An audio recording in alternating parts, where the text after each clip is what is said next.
मैंने सिर्फ sleepy classes follow किया है ऑप्शनल के लिए और कुछ मटेरियल नहीं। मैं तो फुल थैंक करता हूँ स्लीपी क्लासेस के नोट्स का। I had referred to Sleepy Classes, that is Shekhar sir's videos on sociology. Sleepy classes का बहुत कंट्रीब्यूशन रहा। स्लीपी क्लासेस के सारे सब्जेक्ट्स मुझे पता चला था कि स्लीपी क्लासेस स्लीपी क्लासेस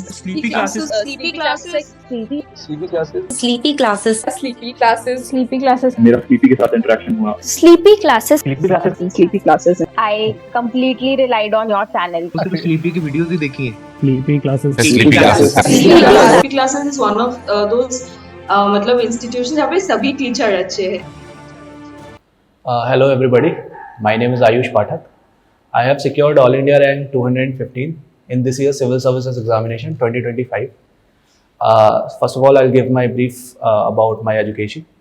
तो मैंने अपनी पढ़ाई हिंदी मीडियम में यूपी बोर्ड से ग्रेजुएट जो स्कूलिंग है वो वहाँ से की थी, श्री कृष्णा इंटर कॉलेज से बदायूं में। उसके बाद मैंने अपनी जो ग्रेजुएशन है वो सेंट स्टीफेंस कॉलेज से की थी in the year 2019 and then I worked as a research associate at TIFR Mumbai as a project student for 6 months, and currently I'm doing my masters in disaster research at Jawaharlal Nehru University. And if I may talk about the mains specifically, because मेरा ये मानना है कि exam mains के बारे में ही है, prelims is just like the entry gate, and जो आपकी जो रैंक डिसाइड होती है, जो आपका सर्विस डिसाइड होगी, that will mostly about your mains and the scores. So ये मेरा दूसरा मेंस था.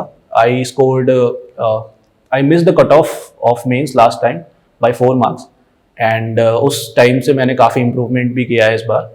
तो मेरा आइडिया यही था कि किसी तरीके से मैं हर क्वेश्चन में if I may get half marks extra और 1 mark extra, and that will take me through in this examination. तो initially like in my earlier mains I scored 397 in GS, and this year the score has been 446. So I believe that that strategy of half mark extra or 1 mark extra actually worked a lot. So अगर मैं उसके बारे में बात करूं कि हमको कैसे मैंने चीज़ें की और हम किस तरीके से उसको और आगे बढ़ा सकते हैं, तो there were 3 things which I worked. First was the content, second was the presentation, and third was the structuring. तो कंटेंट की जब हम बात करते हैं तो मैंने अपने नोट्स को काफ़ी ज़्यादा स्ट्रीमलाइन किया था इस बारी, कि जहाँ पे भी मुझे लैकुना दिखाई दे रहे थे एंड वहाँ पे मैंने उन सबको इम्प्रूव किया, नोट्स प्रॉपर्ली बनाए. एंड मेरा आइडिया नोट मेकिंग का सिर्फ इतना सा था कि मैं नोट्स में सिर्फ वो चीज़ें लिखता था जो सीधे सीधे आंसर्स में रेप्लिकेट की जा सके. एंड बहुत ज़्यादा बल्कि नोट्स बनाने की ज़रूरत नहीं है, क्योंकि हमको नोट मेकिंग की यूटिलिटी पता होनी चाहिए. हमारा आइडिया नोट्स बनाने का सिर्फ इतना सा है कि हम आंसर बेटर लिख सकें, और वो तभी होगा जब हमारे नोट्स बहुत ही क्रिस्प होंगे और टू द पॉइंट होंगे. तो मैंने वो सारी चीज़ें की. And since I was a old school student, तो मैंने पेन एंड पेपर पे ही रिलाई किया. I was not on a digital note making person because I was more comfortable with pen and paper thing. तो that was one thing. Second was I had a diary approaches to mains. मैंने newspaper जो reading में करता था उसके through मैंने बहुत सारा वैल्यू एडिशन मटेरियल गैदर किया था. सो आई हैड अ डायरी. उसको मैंने सिलेबस वाइज स्ट्रक्चर किया था एंड उसको सिलेबस वाइज सेग्रीगेट कर रखा था. जैसे GS1 है तो उसमें मैंने सोसाइटी के अलग पोर्शन बनाए, नॉट जस्ट सोसाइटी में भी जो अर्बनाइजेशन है तो उसके लिए अलग से एक पेज रखा है, माइग्रेशन के लिए अलग से रखा है, सोशल एम्पावरमेंट के लिए अलग से रखा है. So whenever I used to come across anything which was relevant in the newspaper, तो I would jot it down there. And this was not just restricted to newspapers. मैंने topper copies देखी है, वहाँ से मुझे जो भी interesting दिखता था, बीट कंटेंट या मतलब कोई एग्जाम्पल हो गया या फिर कोई फ्लो चार्ट हो गया, डायग्राम हो गया, या कोई भी किसी भी तरीके से अगर मुझे वैल्यू एडिशन मटेरियल कहीं से भी मिल रहा है तो मैं वहाँ पे लिख लेता था. तो over the period of time ये जो डायरी थी अपने आप में ही एक वैल्यू एडिशन का सोर्स बनती चली गई. एंड उसको मैं मल्टीपल टाइम्स रिवाइज करता था जब भी मैं FLT देने जाता था, और फाइनल पेपर से पहले भी मैंने इसी को ही बहुत बार रिवाइज किया था, ताकि मैं ये चाहता था कि एक यूनिकनेस आंसर्स में आ जाए.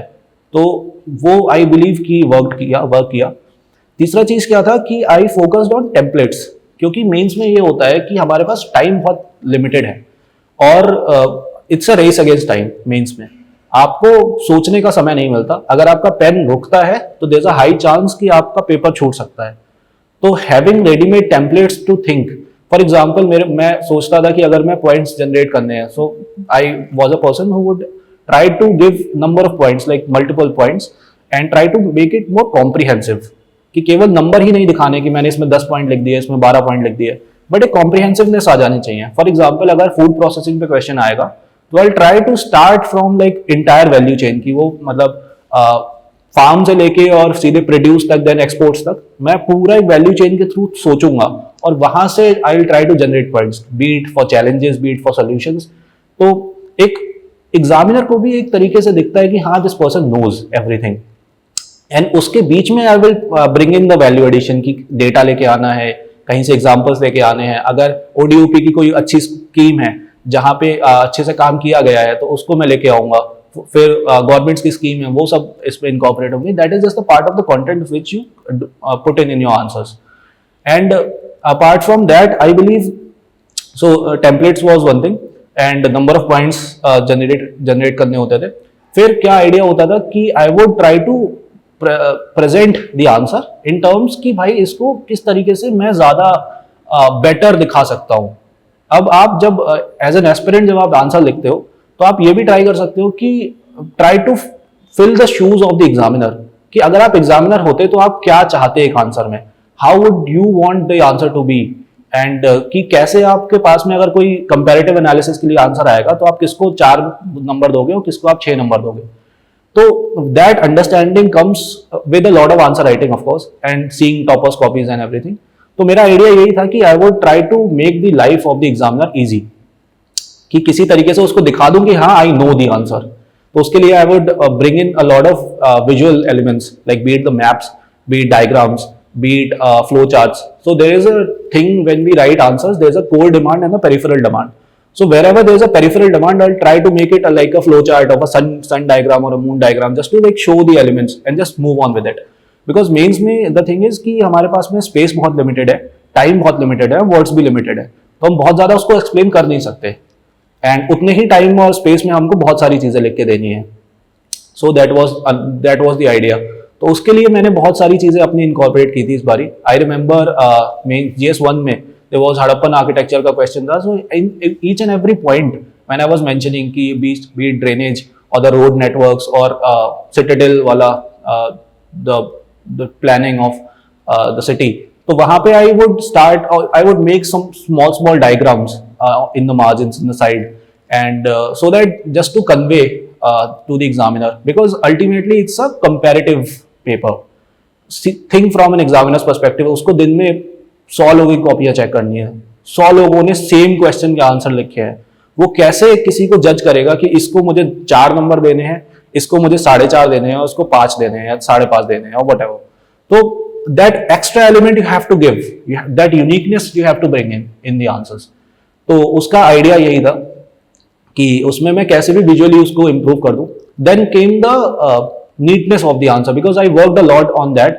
मेरी हैंड राइटिंग थोड़ी बड़ी है एंड मैंने कॉन्शियसली ट्राई किया था कि वो बहुत ज्यादा हॉच पॉच में ना दिखे आंसर, मेरा थोड़ा प्रेजेंटेबल लगे। तो I would try to consciously have a better spacing between my lines, and वो सारी चीजें मैंने काम की। ऑफकोर्स जब आप मेंस में होते हो, आप बहुत स्पीड से लिखते हो, तो स्पीड में आपकी हैंड राइटिंग जो होती है वो थोड़ी सी मलाइन हो सकती है, बट अगर आप कॉन्शियसली ट्राई करोगे तो चीज़ें वर्क कर सकती हैं। So one more thing which I did consciously was, मैंने जो अपने केस स्टडीज और बेस्ट प्रैक्टिसेस हैं या जो भी एलिमेंट्स थे जो मुझे I wanted the examiner to see, उसको I would box it down in the margins and वो स्पेसिफिकली दिखाता था, उसको लेबल कर देता था।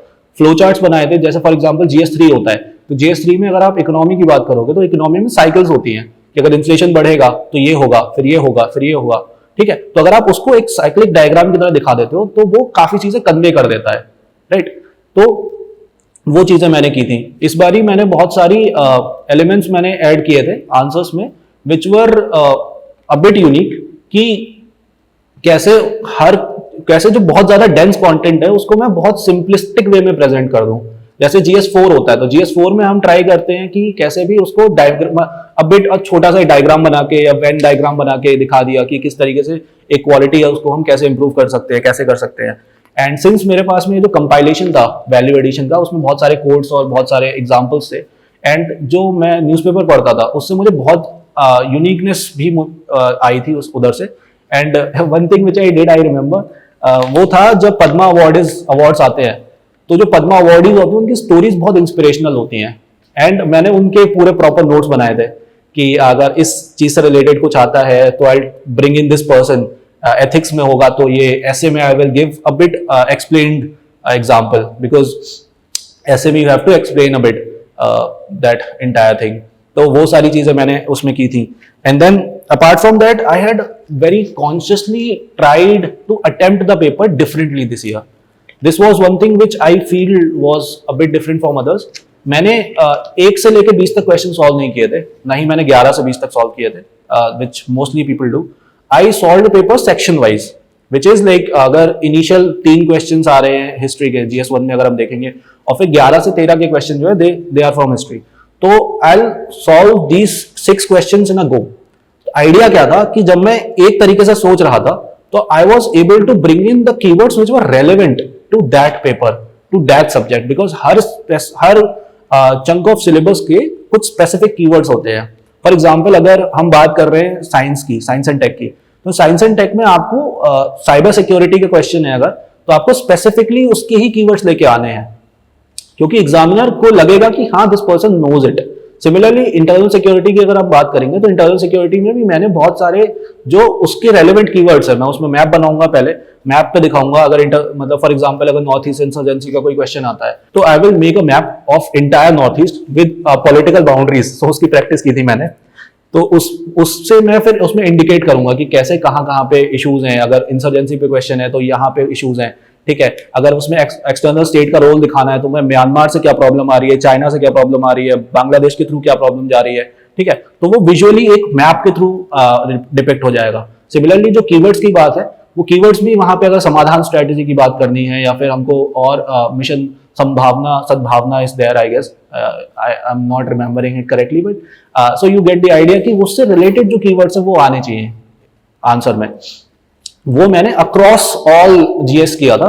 एंड वो सारी चीजें मैंने कॉन्शियसली, दैट डायरी जो मैंने बनाई थी उसमें मैंने नोट बनाए थे उस तरीके से कि ये कीवर्ड्स जो हैं, this was for the last minute revision sort, कि जस्ट अभी बस एग्जाम देने ही जाना है या एक दिन का है, तो जैसे हम GS1 2 लिख के आते हैं, रात का टाइम होता है फॉर GS3 एंड GS4.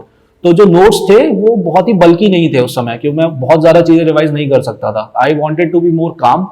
तो उस समय में बस ये जो कीवर्ड्स होते थे या डेटा होता था या जो वैल्यू एडिशन का मटेरियल है, I would just like go through that and to get that idea कि मुझे ये चीजें I have to bring in my answers. तो इसी तरीके से मैंने इकोनॉमिक सर्वे के जो भी रेलेवेंट कीवर्ड्स उसमें आए हैं उस साल के हिसाब से, वो मैंने उस इनकॉर्पोरेट किए थे. I remember this year there were questions like IHDI का क्वेश्चन आया था, that was a bit bouncer to me, but I try to make it like more relevant and contextual, because उतनी एक आइडिया आपको लग जाता है when you have studying like for so many years, तो you know how to tackle difficult questions also. Similarly GS1 में भी इस बार एक क्वेश्चन आया था ऑफशोर ऑनशोर वाला, ऑयल रिजर्व्स के बारे में. स्पेसिफिकली मुझे उस समय पे, because it's a high pressure situation, आपको उतना रिकॉल करने में भी इशू आ सकता है, बट आपको एक आइडिया होता है कि कहाँ पे रिजर्व्स हैं. तो मैंने फिर उसमें एक मैप बनाया था, वर्ल्ड का मैप बना दिया, एंड उसमें मैंने इंडिकेट कर दिया कि these are the places, these are the probable places जहाँ से ज्यादा प्रोडक्शन होता है. And then there are challenges which are common for everything. One thing which actually works in mains is that you don't have to see all the papers in silos. क्या होता है कि अभी जो questions बन रहे हैं वो they are much more aligned. For example, कभी कभी क्या होता है कि ये silos में question काम ही नहीं करते हैं. GS1 में there was a question in I believe 2023 when they mixed up geography and history. They asked like what has been the contribution of geography of India towards the development of ancient India, right? So you won't be able to put this question in ancient India or a geography question, right?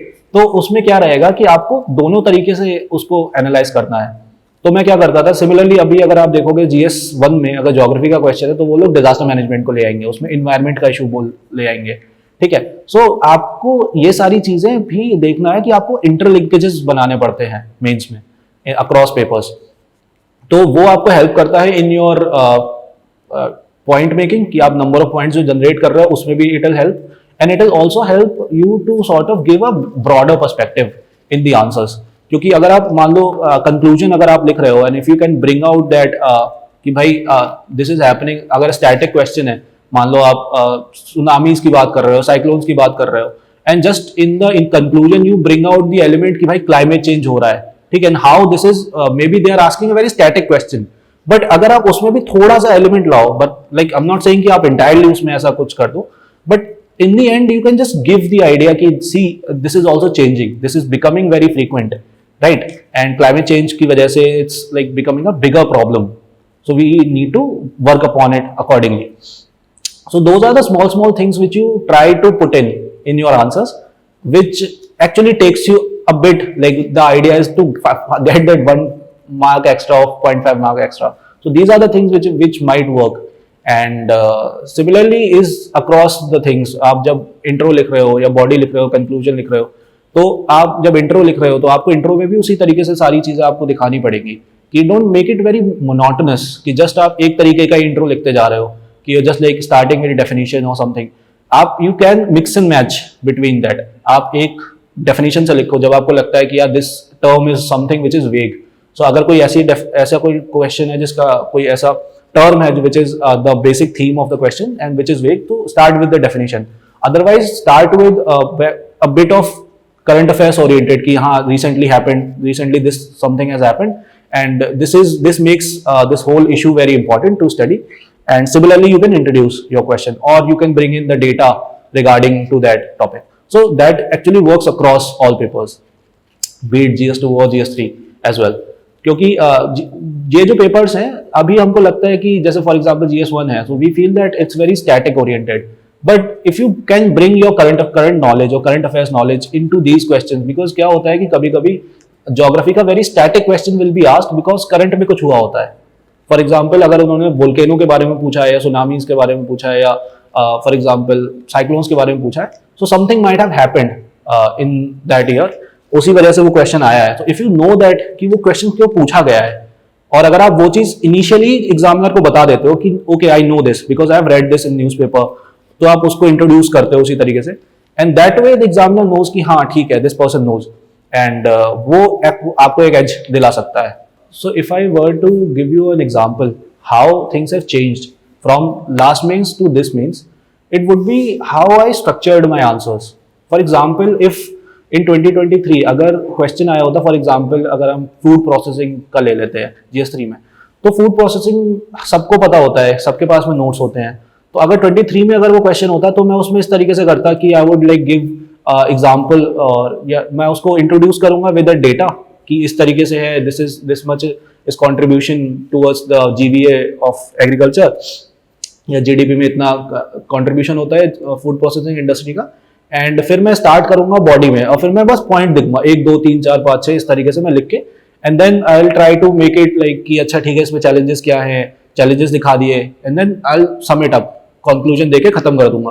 But this year I consciously made proper templates, किस तरीके से कि वो जो 1 2 3 लिख रहा था मैं, उसकी जगह मैंने उसको बहुत ज्यादा चेंजेस बना दिए कि फॉर एग्जाम्पल फार्मर्स के क्या इशूज हैं, स्टेक होल्डर वाइज मैंने उसमें दूंगा.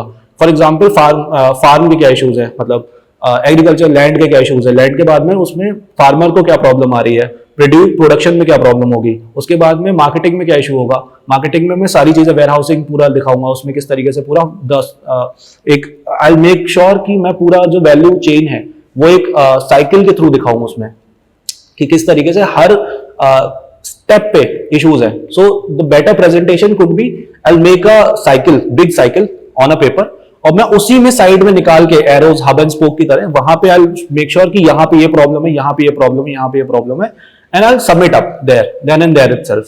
तो instead of just writing 1 2 3 4 5 6 7 which a lot of other people will be doing, I make it up in a better presentation way कि किस तरीके से वो हर स्टेप पे प्रॉब्लम आ रही है, हर स्टेप में इश्यूज हैं और हर स्टेप को हमको सॉल्व करना है. ठीक है, तो उस वे से जो स्ट्रक्चरिंग का पार्ट है वो बेटर होगा, विजिबिलिटी आपकी दिखेगी कंटेंट की अच्छी, एंड एग्जामिनर को भी दिखेगा कि हाँ कॉम्प्रिहेंसिवली जो एक आइडिया है वो क्वेश्चन कवर हुआ है आंसर में. तो फिर उसमें then I bring in like committee recommendations, क्योंकि इस बार मैंने काफी सारी जो नोट्स इंप्रूव किए थे उसमें मैंने बहुत सारा अपना जो कमेटीज के रिकमेंडेशंस है, एंड नॉट जस्ट लाइक कि क्या मतलब इस कमेटी का ये इस कमेटी के रिकमेंडेशंस को फॉलो कर लो, क्या रिकमेंडेशन उन्होंने दिया था, वो एक स्पेसिफिकली एक मतलब स्मॉल 3-4 वर्ड्स में या एक लाइन में सबमिट अप करके छोटा सा, और बस उसको आप लिख दो कि rationalise MSP according to this, और like use C2 instead of A2 + FL, या इस तरीके से जो भी MS स्वामीनाथन कमेटी की रिकमेंडेशन है या और भी किसी चीज की है, ठीक है। So those are the ideas जो मैं अभी लिखता। इसी के अलावा फिर अगर फूड प्रोसेसिंग में मैंने शायद I believe I had some best practices as well from across the world, तो वो बेस्ट प्रैक्टिस दिखाने के लिए जब मैं सॉल्यूशन या वे फॉरवर्ड लिख रहा हूँ तो आई make a box at the margin, वहां पे दिखाऊंगा कि ये चीज है, इस चीज को और इंप्रूव करना है। फॉर एग्जांपल ODOP है, तो ODOP एज अ पूरा जो एक आइडिया है उसको हमको और स्ट्रेंथन करना है और उसको रैशनलाइज करना है कि उससे हम मार्केटिंग और जो एक्सपोर्ट्स की हम बात करते हैं वो बढ़ा सके। एंड स्पेसिफिकली अगर यूपी की बात करें तो यूपी में देयर आर सर्टेन डिस्ट्रिक्ट्स जहाँ पे काफी अच्छा प्रोडक्शन होता है, so we can market it better. And so those were the things, like I remember there was one thing which I had in my notes. There was this Deoghar Mart by another IAS officer. He created that food MSME sort of e-commerce website बनाई थी उन्होंने, MSME जो local काम कर रहे थे। तो किस तरीके से कि जो migrant workers who had to come home during COVID, तो उनके लिए उन्होंने एक आइडिया ये चीज बनाया था which actually worked as a employment generation thing, and वो एक बेस्ट प्रैक्टिस बन के निकली थी। तो मैं क्या काम करता था कि अगर ऐसा कुछ मुझे मिला है तो आई मेक अ बॉक्स साइड में एंड उसको एज अ केस स्टडी दिखा के कि this is a case study, और यहाँ पे मैं ये स्पेसिफिकली एक चीज दे देता। तो those were the conscious differences which were from my initial mains to this mains, and I believe यही सारी चीजें होती है जो आपको एक्स्ट्रा 1 मार्क अगर दे जाए या 1.5 मार्क दे जाए, and across the paper that actually helps a lot. Because like I improved 50 marks, around 50 marks from in only GS and from last mains to this mains. तो I believe वो सारी चीजें काम करती। तो since मैंने जैसे मेंशन किया था मेरे पास एक डायरी थी, तो वो डायरी क्योंकि मैंने बहुत कॉन्शियसली बनाई थी over the period of time, क्योंकि मैं न्यूज़पेपर पढ़ता था तो उससे रिलेटेड जो भी मुझे आइडिया लगता था वो मैं लिख लेता था।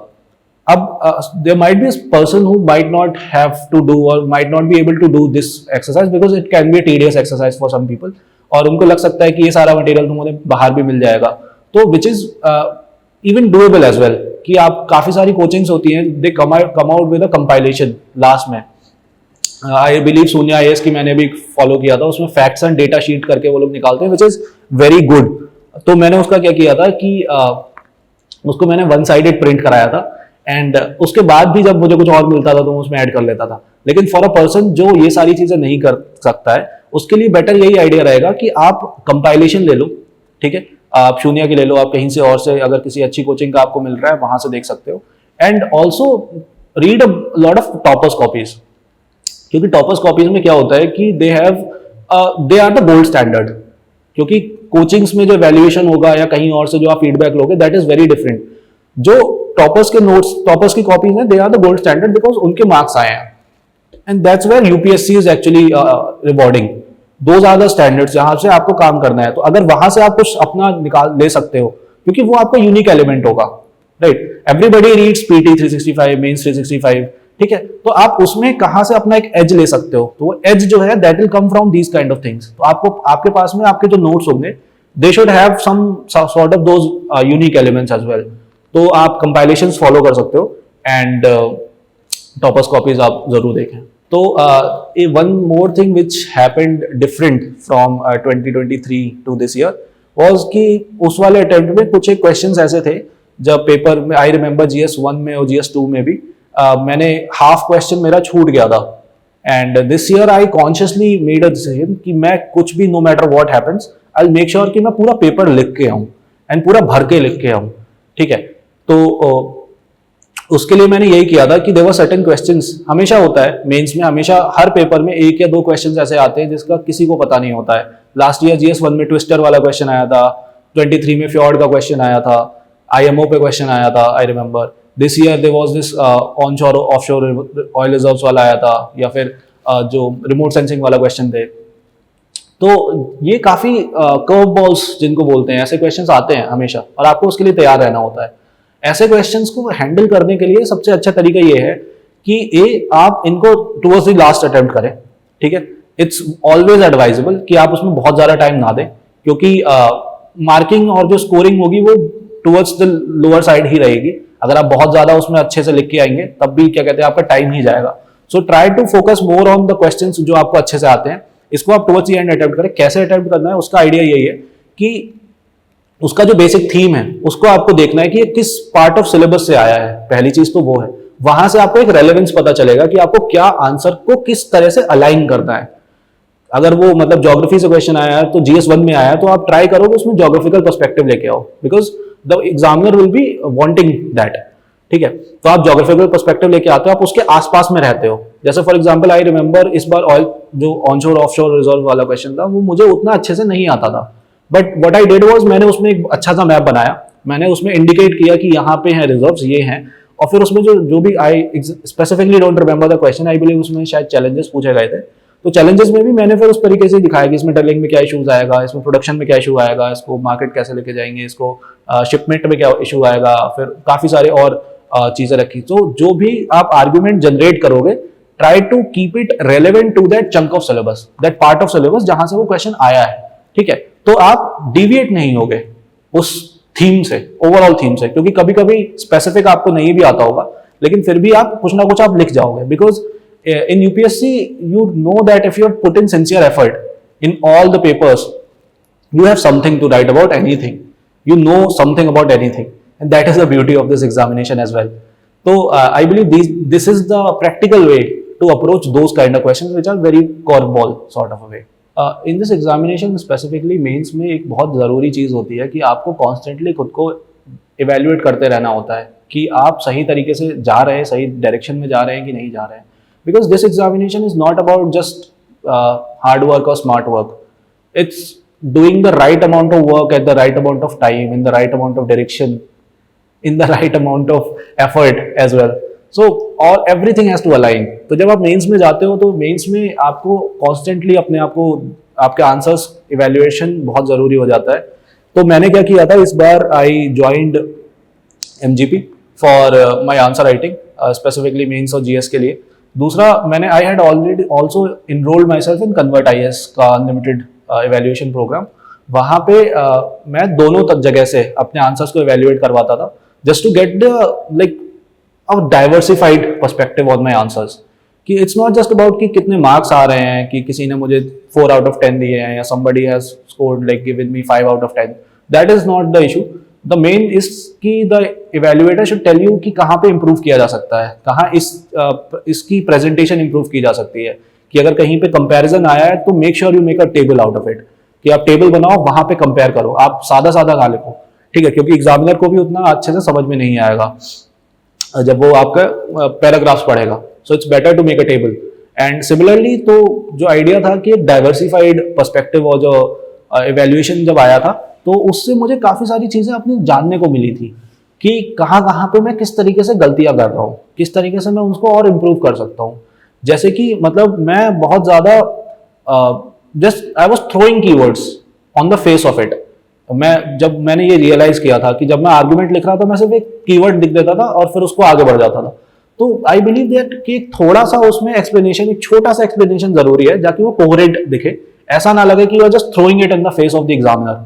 वो सारी चीजें नहीं आनी चाहिए। तो वो एक्चुअली कन्वर्ट से मुझे समझ में आई थी and that diversified opinion actually worked. And by the time I was writing my mains I had realized कि कहाँ कहाँ पे चीजें इंप्रूव करनी है। एंड उससे मुझे काफी हेल्प हुआ कि मैंने अपना जो कंटेंट था उसको कम भी कर लिया था, because I was writing too much.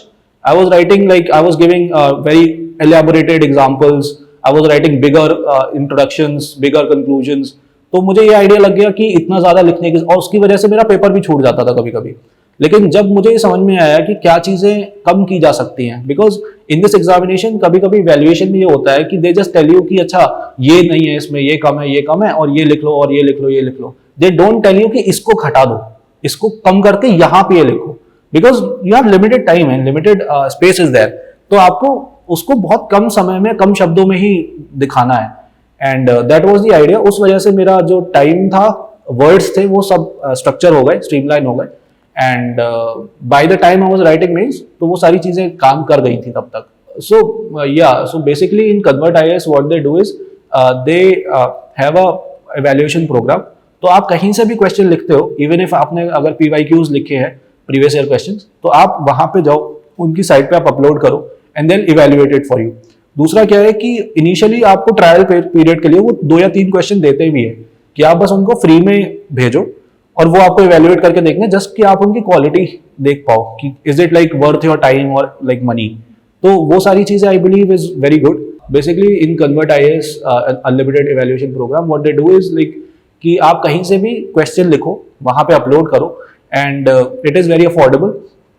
वो आप मतलब you don't have to subscribe to like very costly test series as well, and आप कहीं से भी आप PYQs का एनालिसिस का PYQs के आंसर लिख के, that is very important because PYQs के आंसर लिख के आप उसके मॉडल आंसर्स बना के या उस तरीके से आप इवेल्युएशन अगर उस पर ला पा रहे हो तो वो काफ़ी हेल्पफुल रहता है। एंड तो आप कन्वर्ट IAS का यूज़ उस तरीके से आप कर सकते हो कि आप आंसर लिखो, उनको भेजो और वो अफोर्डेबल भी होगा और आपके लिए क्या कहते हैं क्वालिटी आपके आंसर्स में भी आएगी and it will work very well. So like this can be really helpful for the people who are in small cities because मैं भी क्या कहते हैं अपने घर पे preparation कर रहा था and I also hail from a tier 3 city if I may.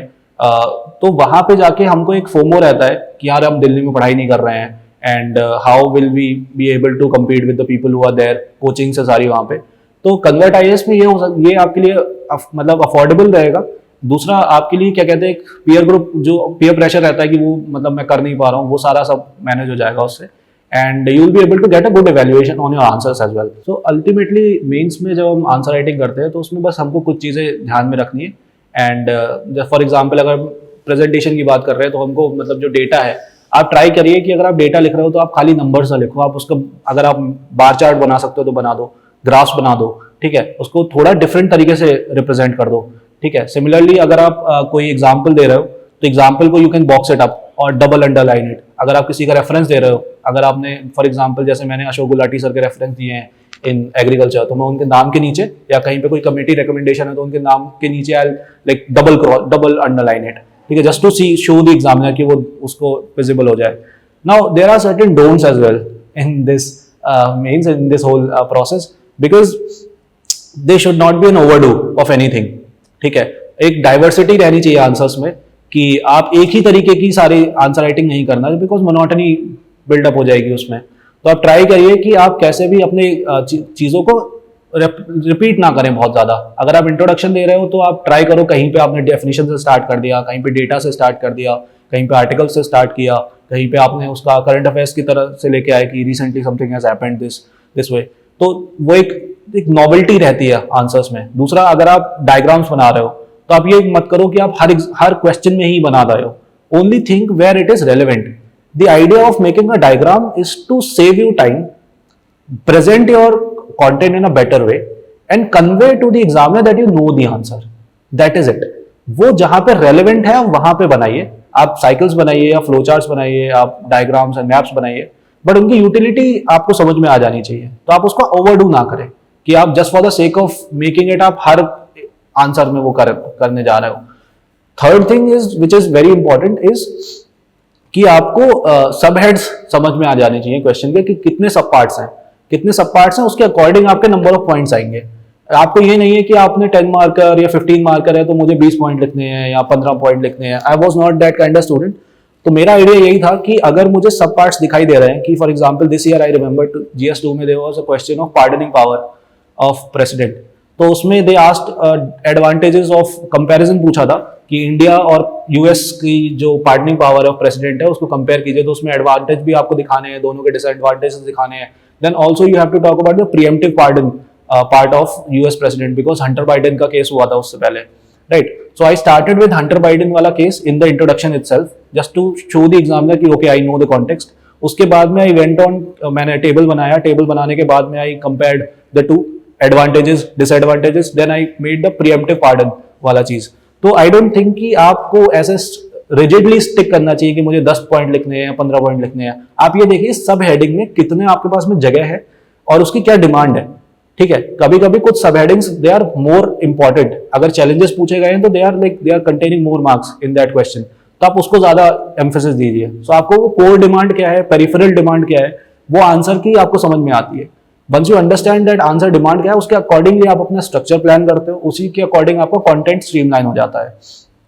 तो ये सारी चीज़ें will help a lot and do not rigid stick to any rigid sort of कि नहीं मुझे इतना ही ऐसे करना है या इस तरीके से ही यूज़ करना है। टेम्पलेट्स भी अगर आप यूज़ कर रहे हो तो टेम्पलेट्स भी आप हर समय ये मत करो कि social political economic pastel approach follow कर लिया हर चीज़ में, दैट इज़ वेरी रिडंडेंट। आप ट्राई करो आप कि डिफरेंट तरीके से आप उसको लेके आओ कि अगर आप कहीं पे स्टेक होल्डर अप्रोच दे रहे हो या कहीं पे लाइफ साइकिल अप्रोच दे रहे हो, फॉर एग्जांपल अगर विमेन इश्यूज पे बात आई है तो लाइफ साइकिल अप्रोच यूज करो कि कैसे चिल्ड्रन के लिए क्या प्रॉब्लम है, मेंस्ट्रुएशन का इशूज है, फिर मैरिड वुमेन के या वर्किंग वुमेन के लिए क्या है, ठीक है, डोमेस्टिक वायलेंस के इशूज है मैरिड वुमेन के लिए है, फिर उसके बाद में एल्डरली वुमेन के लिए क्या है, feminisation of elderly age is there, right, so feminisation of poverty is there. तो ये सारी चीजें जो हैं आपको एक डिफरेंट टेम्पलेट्स आप यूज करोगे अक्रॉस द क्वेश्चंस, तो एक डाइवर्सिटी रहेगी और एग्जामिनर भी बोर नहीं होगा ultimately because he has to check a lot of copies, तो make his life easier and that will work for you. Yes. So I'll be like having a blog of my own and I'll be putting a lot of content, my copies जो मैंने GS में लिखी हैं and क्या क्या चीज़ें, क्या क्या do's and don'ts हैं, क्या चीज़ों पे practical do's and don'ts and practical advices क्या दी जा सकती हैं, वो मैं ट्राई करूँगा कि अपनी तरफ से जितना मैं कर सकता हूँ करूँगा and the link will be given in the description. And since I did not get the adequate time to do it like till now, I'll be doing it like in a near future, very soon.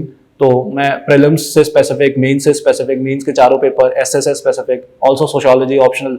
So I'll be putting in my all kind of strategies for each and every paper and what are the things which actually worked for me. I'll tell you. And my advice for you would be to listen to a number of people.